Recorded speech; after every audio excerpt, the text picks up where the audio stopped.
Если вы говорите, что русские солдаты это люди.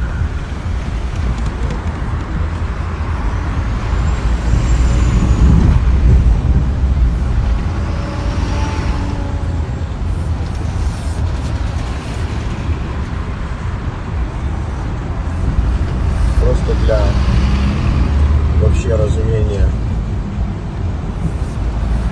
того, что происходило тут.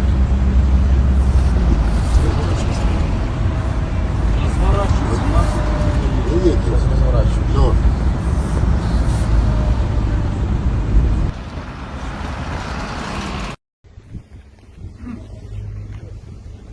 Отче наш, що є на небесах, нехай святиться ім'я Твоє, нехай прийде царство Твоє, нехай буде воля Твоя, як на небі, так і на землі. Хліб наш щоденний, дай нам сьогодні, і прости нам провини наші, як і ми прощаємо, винуватцям нашим.